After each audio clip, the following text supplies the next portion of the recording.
E hoje a gente está aqui com o Júlio Marim, nosso gerente nacional de operações. Quase 15 anos de empresa, né, Júlio? Exatamente. E a gente vai bater um pouquinho aqui de papo para falar sobre engajamento, para falar sobre carreira, construção de resultados, de forma bastante informal, para conhecer um pouquinho mais aí das experiências que o Júlio tem dentro da Apetite e todas as perspectivas que a gente tem aí de desenvolvimento num longo prazo da organização. Perfeito. Júlio, você faz então quase 15 anos que você está aqui. Exatamente. Conta para mim um pouquinho dessa trajetória sua. Vamos lá. Em 2007 para 2008, eu iniciei na Apetite, na época como estágio, tá? Estagiário. Estava no meu último ano de faculdade, 2008, e eu entrei na Apetite no meio do ano. Naquele ano, nós estávamos implantando o primeiro sistema. A empresa ela estava saindo de uma gestão que era feita via Microsoft, planilha de Excel, etc e tal. E nós estávamos entrando na primeira ferramenta de gestão, e tudo era muito ainda... Muito manual. Né? Manual, tudo muito manual. E nós estávamos digitalizando tudo entrando no mundo da conexão. E naquele ano, eu estava no último ano de faculdade, eu também trabalhava num outro trabalho na área de marketing. Fazia 2 anos que eu trabalhava na área de marketing. E eu tinha muito acesso a sistemas já. Então, quando eu cheguei na unidade para fazer o estágio, eu entendi que eu podia somar muito mais do que só ajudar a ferir temperatura, ajudar na pesagem do alimento, ajudar no treinamento de equipe. E eu quis entender aquele sistema. Quando eu vi, eu estava no meu primeiro mês de estágio, eu já estava ajudando da baixa no sistema, eu já tinha entendido todo o raciocínio no sistema. E numa das visitas da supervisão, que é a gerência diária, que é a pessoa que passa a cada 15 dias na unidade, ela me conheceu e falou: quando você se formar, eu quero que você venha trabalhar comigo. Eu terminei o meu estágio e ela me pediu se eu não podia continuar o estágio até eu colar grau. Continuei por mais 4 meses e daí eu colei grau numa sexta-feira e numa segunda-feira iniciei a trabalhar na Apetite efetivamente como gerente. Iniciei como gerente trainee de um cliente nosso que na época nós tínhamos 40 unidades, há 15 anos atrás. Era um dos nossos maiores clientes e também de uma estrutura não tão boa para operacionalizar aquele volume de refeições. Em 2 meses eu assumi um cliente pequeno, em 4 meses eu voltei para aquele cliente que eu tinha sido estagiário e me tornei gerente daquele contrato. Fiquei lá por 1 ano e meio, e nós começamos a implantar, já estava implantado esse primeiro sistema e começamos a amadurecer o departamento de qualidade. Quando a gente começou a amadurecer esse departamento de qualidade, criou-se um novo cargo que foi o auditor de qualidade. Neste período, os auditores começaram a ir nas unidades. E eu sempre muito competitivo comigo mesmo, que para mim, independente do resultado do outro, o resultado eu cobro aquilo que eu sei que é o máximo que eu posso dar, eu não aceitava não estar bem naquilo. E eu tive auditoria na minha unidade, e minha unidade não tinha uma estrutura tão boa, porém a nota de auditoria foi muito boa. E estranhou todo mundo, porque a empresa tinha aquilo. Como que uma estrutura deficitária consegue ter uma nota boa e a estrutura muito boa não tem uma nota boa? E a gente teve uma segunda auditoria e, novamente, foi melhor, porque eu já tinha dado tempo de eu consertar as não conformidades da primeira. Uhum. Com isso, a gente teve eu tive um convite na época da RH para que eu assumisse a auditoria de qualidade da empresa. Essa profissional ia se mudar para Curitiba, ia ter essa vaga, e eles me convidaram se eu podia. Eu estava finalizando um curso de tecnologia e qualidade de alimentos, uma pós-graduação que eu fiz na UEM, e casou muito com a área que eu estava assim, buscando trabalhar. Dentre essas minhas viagens loucas da auditoria de qualidade, via Brasil todo, eu, não satisfeito em só fazer a parte de qualidade, eu também chegava nas unidades e ficava indignado quando alguém não sabia fazer a parte da gestão, do número, do cardápio, do sistema. E eu terminava a auditoria, ao invés de eu ir embora pro hotel e deixar aquele problema na mão da GO, eu sempre perguntava: o que mais você precisa? E eu ficava lá e ensinava o sistema para ela, ensinava a dar baixa, ensinava a fazer compras, ficava até tarde com ela, sendo que nem eram atividades de qualidade. Mas eu entendi que eu podia trazer alguma coisa para ela. Nessas idas, nós estávamos num cliente que nós estávamos inaugurando e aquela pessoa que estava como supervisora fez uma inauguração que não foi tão legal. E como eu tinha ido lá como qualidade, o cliente me viu como referência da Apetite.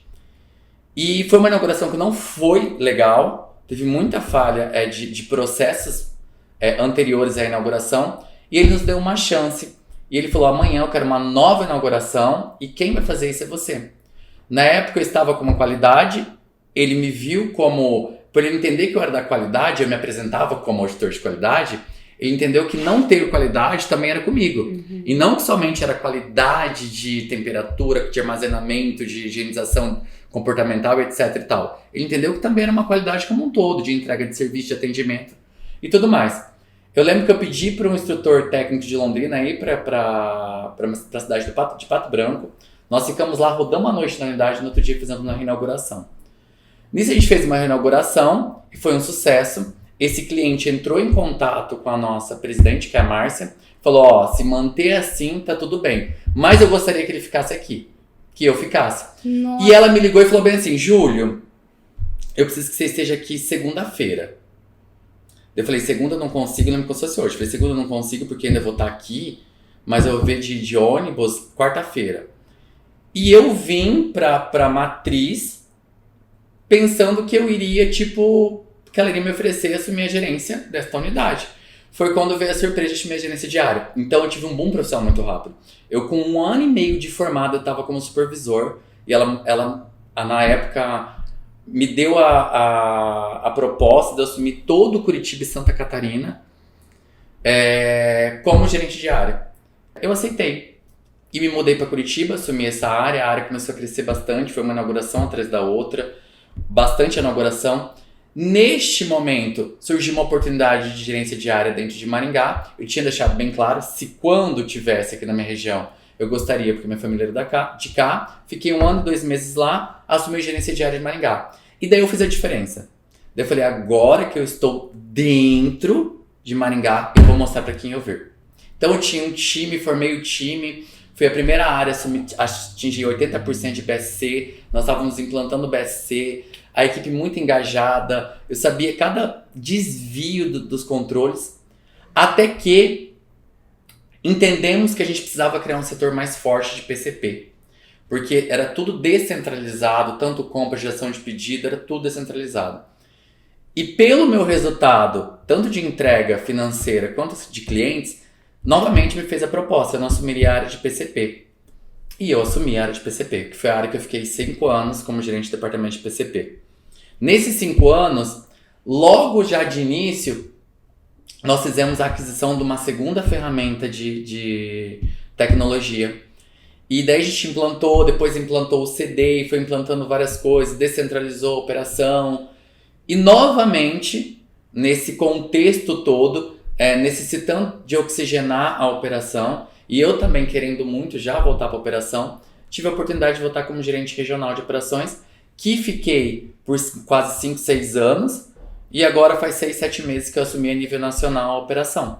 Então é isso. Então, eu há quase 15 anos atrás iniciei como estagiário, fui abraçando todas as oportunidades que tiveram no meio do caminho, sempre entregando o meu melhor, porque o meu melhor não é ser melhor que o outro, é ser o meu melhor do que aquilo que eu sei que eu posso entregar. E eu sempre fui reconhecido, né? Porque se você também não estiver numa empresa onde as pessoas reconhecem o seu trabalho, pode ser que eu teria ficado lá na auditoria de qualidade até hoje. Mas eu sempre fui demonstrando, estou aqui, estou disponível quando vocês precisarem para que a gente fosse moldando. E hoje estou há 14 anos na empresa e que passou muito rápido, porque são tantas áreas que eu já passei, PCP, suprimentos, qualidade, operação, varejo, operação, que acaba que parece que foi ontem, né? A gente vê muitas carinhas crescendo, se desenvolvendo, etc. e tal. Nossa, e grandes transformações nesse período. Agora, conforme você foi contando, a sua trajetória toda é marcada por grandes entregas de resultado, iniciativa, eu acho que, como você citou aqui várias vezes, que você não esperou precisarem, você sempre foi agindo com proatividade. Uma outra característica que eu acho que foi fundamental ao longo aí dessa trajetória, conforme você foi contando, que é ter coragem de enfrentar os desafios. Mesmo que nem sempre a gente se sinta pronto para aquilo, mas ter mais medo de se arrepender de não fazer do que de efetivamente... Medo do e se não der certo do que fazer. Isso. Então, acho que essas características, conforme você foi contando, pareceram muito marcantes ao longo da sua trajetória. E como que você enxerga isso na sua equipe? Quando você tem que escolher alguém para promover ou escolher um profissional para estar do seu lado... Essas características que claramente são suas fazem sentido no momento? Geralmente eu não promovo ninguém. As pessoas se promovem quando estão trabalhando comigo. Porque elas veem a energia e isso cria um ambiente muito bacana de trabalho. Então as pessoas que trabalham... eu geralmente tenho fiéis que trabalham comigo há muito tempo e que às vezes precisam trabalhar com outras pessoas e não é nem porque não sabem fazer, mas a gente consegue se conhecer do olhar do fazer. Primeiro, as pessoas elas têm que saber que você é um gestor justo, que dificilmente elas vão ser injustiçadas, né? Uma vez que uma pessoa está com um líder que sabe que é justo, isso já é um 50% ganho já da credibilidade como profissional. Depois eu falo que é muita energia. Eu sou muito tipo, quem me conhece sabe que eu dificilmente reclamo de alguma coisa. Eu gosto de ser positivo. E não é um positivo que viaja, não. Que não tá sabendo o que tá falando. Tem que ser positivo com o pé no chão. Positivo com o pé no chão e entendendo onde realmente a gente pode chegar. E a minha equipe ela é muito parecida comigo, num contexto geral, sabe? Porque eles buscam muito resultado. E depois que eu formo a equipe, não que eu trabalho menos, mas eu consigo ver o resultado vindo de uma forma muito mais natural. As pessoas começam a se indignar de não trazer o resultado. As pessoas entendem que nenhuma empresa, nada, sobrevive sem o resultado. E quando todo mundo está nessa pegada, óbvio que essa pegada gera um pouco de conflito, que é importante. Todo conflito é importante. Que após um conflito, alguma coisa acontece. E acontece alguma mudança. E precisa se mudar todos os dias. Então, assim, a minha equipe ela acaba sendo uma equipe de performance que se indigna. Onde ela não vai aceitar um único orçamento quando alguém passar, porque ela vai entender que aquilo tá caro. Porque ela sabe que se ela vai falar comigo, ela sabe que eu vou falar, e qual que é o preço do outro? Eu não tenho como aprovar uma coisa se eu não tiver um parâmetro de alguma coisa. A não ser que for algo que é do meu rotina todos os dias, eu sei se é barato ou se é caro. E essa forma de trabalho, né, e a responsabilidade, e mais do que tudo, né, eu falo, todo este comprometimento, não só com o time, mas também com o cliente. O cliente tem que saber que ele é ouvido, que ele pode contar com a gente quando ele precisar, que a gente é muito transparente, eu prezo muito pela verdade, eu acho que é mais fácil. Uma verdade, uma mentira, quando você descobre, ela é muito mais difícil, talvez algo pequeno, se tivesse sido falado a verdade, você corrige na hora. Então você precisa ser muito transparente com as pessoas, você precisa falar a verdade. Então acho que é um time muito coeso, então as pessoas elas acabam se promovendo, né? E buscando um crescimento profissional. E é uma coisa que me dá muito prazer, né? Igual eu falei que eu já 14 anos na empresa, a gente vê uma pessoa que entrou como estagiário e daí você vê daqui a pouco, você fala, nossa, a pessoa já está como gerente de algum departamento. Ou aquela pessoa que você encontrou, recebeu um currículo dela como assistente, você vai vendo o crescimento dessas pessoas. Todas as vezes que essas pessoas crescem, eu falo bem assim, vocês não têm ideia, eu espero que um dia vocês estejam num cargo de liderança para vocês sentirem um prazer que é ver o crescimento dos outros. E é mesmo, E né? isso eu acho que é muito da gente, né? Genuíno, natural, né? Você querer ver esse crescimento, né? E cada vez mais, né, a gente vê pessoas que se encantam com o crescimento. E não só o crescimento próprio, mas de todo mundo que está em volta. E é legal, você usou essa palavra genuíno, e isso remete para mim muito de cultura. E a cultura do engajamento, a cultura de geração de resultados, a cultura de crescimento, de valorização, celebração. Transparência. É legal como a gente vive isso intensamente aqui, né, Júlio? A gente é um time que celebra muito, tá? Eu falo assim, a gente pode ter apanhado. Não tem problema. Ali fora a gente está celebrando. Porque tem um momento que você vai puxar a orelha, e isso acontece em qualquer família, no melhor relacionamento, vai ter um certo estresse, mas a gente tem que celebrar. E a gente celebra qualquer vitória, desde a pequena quanto a grande, né? Eu falo que assim, e vitória no sentido até mesmo, fulano tá grávida. Ótimo que ela tá grávida. O problema não é a gravidez, é o problema do que ela vai fazer estando ou não grávida, porque gravidez não é um problema. De forma alguma. De forma alguma, pelo contrário. Bênção. Exato, né? É uma bênção, né? Então assim, qual que é o problema? Num time de 97% de mulheres, todo momento tem alguém grávida, né? Então assim, eu acho que a forma como a gente conduz e forma o time é muito bacana. E é legal que quando eu vou assim nas operações, eu vejo que isso é muita cara da liderança, né?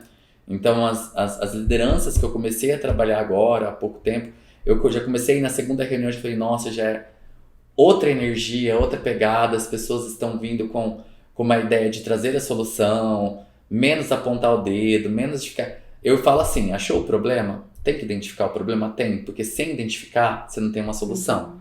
Mas não adianta só identificar também e achar que aquilo lá tá resolvido. Não, vamos sentar e vamos resolver aquilo. E eu vejo que tá numa sintonia e uma energia muito bacana. É isso aí, acho que valorização profissional faz com que as pessoas se sintam produtivas, se sintam parte do processo. E o senso de pertencimento, quando a gente fala de um processo cultural, é fundamental também, né? Se você não faz parte da solução, como é que você propõe algo diferente?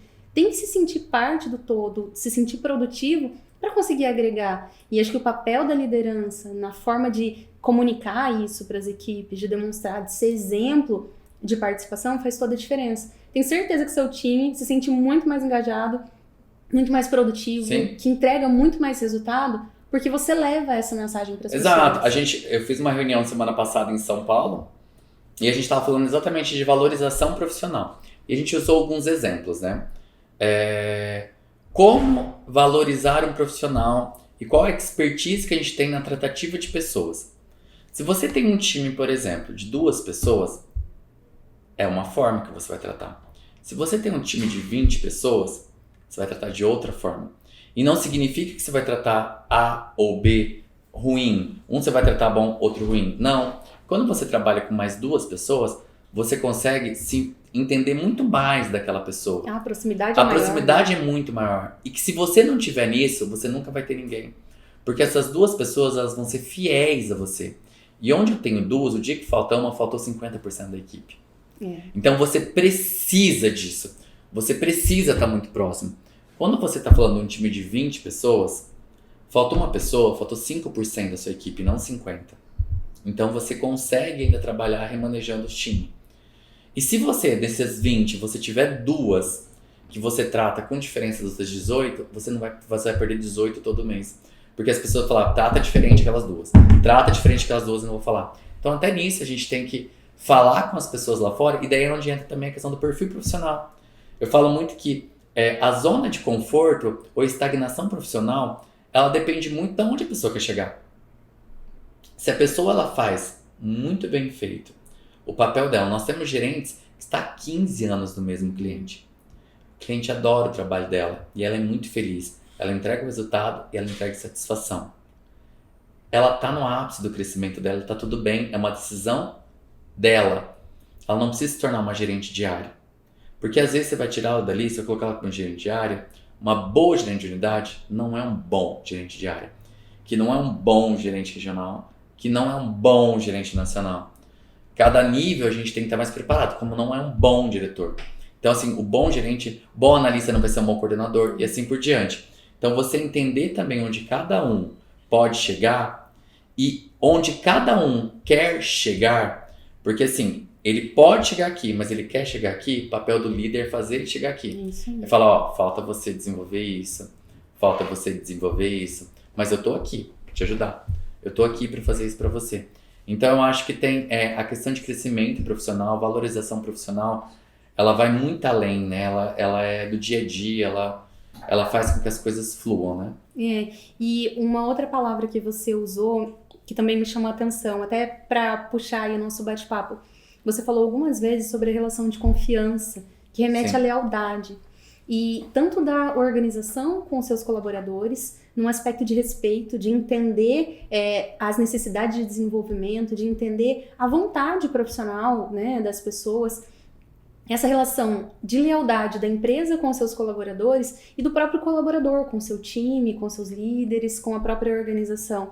Acho que quando existe essa relação de respeito mútuo, a probabilidade da relação profissional dar certo é muito maior. E acho que você é um exemplo disso, né? Não, com certeza. Como as coisas vão acontecendo. E a gente precisa, né? Eu falo assim, a gente passa praticamente mais da metade do nosso dia no trabalho. Com toda certeza, mais da metade do nosso dia nós falamos sobre trabalho, né? Podemos não estar no local, mas sempre falando. Quando não, a gente passa muito mais, quase o dia todo. E quando você está num projeto grande, você tem uma situação que você precisa pensar um pouco maior. Às vezes você precisa realmente estar deitado ali para resolver aquela decisão. Tem coisas que a gente não pode tomar uma decisão assim no meio do turbilhão. Você precisa colocar tudo em ordem para você tomar uma decisão. Como você não ser leal para a empresa que você está? E eu falo que geralmente, né? Primeiro que ninguém fica 15 anos se não tiver essa lealdade. Esse é o primeiro ponto, né? Porque ninguém fica tanto tempo, né?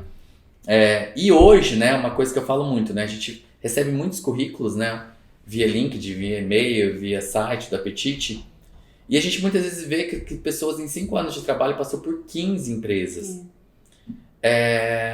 E você vai conversar com essas pessoas, é uma ânsia de crescimento tão grande, mas ela não deixou nenhuma dessas 15 empresas dar a oportunidade. Mas eu não deu tempo, né? Mas eu também não culpo essa pessoa.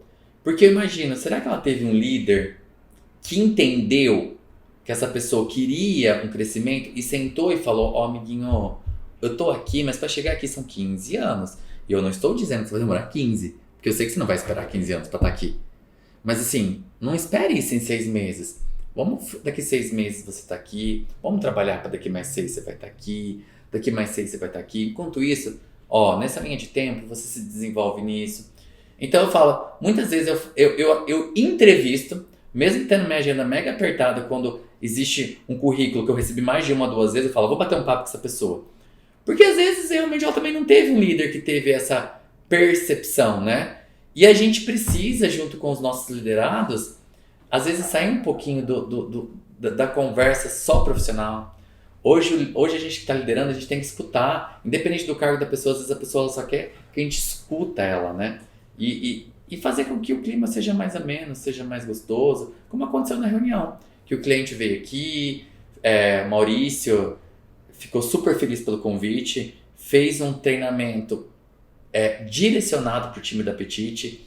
Não foi um treinamento que ele ele pegou um treinamento que ele tinha, ele fez pensando para a Petite, né? Então quando ele começou, eu vi o material depois, eu falei, nossa gente, ele tinha o meu nome lá no material, tinha o nome da Márcia no material, tipo, ele parou para fazer. Sim. Tinha o logo da Petite no material. Então ele teve todo esse cuidado. E até isso eu passo pro time, eu falo, gente, vocês têm esse cuidado com a equipe de vocês?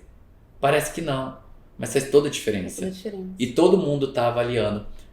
Eu falo que o liderado avalia muito mais o líder do que o próprio líder, ou liderado. Porque muitas vezes na nossa liderança a gente não tem tempo de avaliar a pessoa, mas ela tem tempo de avaliar o chefe dela o tempo inteiro. E saber o quanto a gente pode inspirar ou não essas pessoas, o quanto a gente é um exemplo bom ou não para as pessoas. Sim. Acho que muito dos resultados que a gente obtém, a grande maioria, aliás, ele vem por meio das pessoas, né? E você trabalha para contribuir com um determinado propósito. E se você entende que o seu líder tem um bom propósito, é um bom exemplo, com certeza o engajamento ele é muito maior na entrega. E você trazendo, né, toda essa perspectiva, o quanto que o time tem iniciativas de capacitação, o quanto o time tem iniciativas de ouvir, de falar. Toda a liberdade da cultura da empresa, eu acho que influencia nisso. De saber que as pessoas podem exercer ali a sua real essência, de que elas podem ser quem elas realmente são, em um ambiente que propicie isso. Saber que tem essa liberdade de falar, saber que tem a liberdade de ser ouvido, né? Acho que isso é fundamental. É você saber que você pode falar tudo, não significa que tudo você vai receber um sim. Mas você tem direito de falar tudo, né? E que eu acho que o pior é quando você sabe que você não pode falar. Então assim, você pode falar, não significa que você vai estar certo, mas você pode falar, né? Mas tudo vai ser levado por uma pauta e isso a gente vai solucionar. Então acho que todo mundo quando tem isso, quando as pessoas entendem que elas estão sendo ouvidas, faz toda a diferença, né? E isso é uma coisa que nós temos. É muito bom bater esse papo, muito bom poder ouvir um pouco mais sobre a sua história, sabe o quanto eu admiro você, o quanto é bom a gente poder trabalhar junto. E aí fica o convite pra gente bater papo muitas outras vezes, trazer outras pessoas. Só chamar, vamos falar outros temas, o time é grande e o time gosta bastante de falar também, tá? Com toda certeza, e a gente pode ouvir, na verdade. Então a gente tá tudo certo, vamos convidar o pessoal. Muito bom, obrigada a todo mundo que participou aqui com a gente hoje. Obrigado.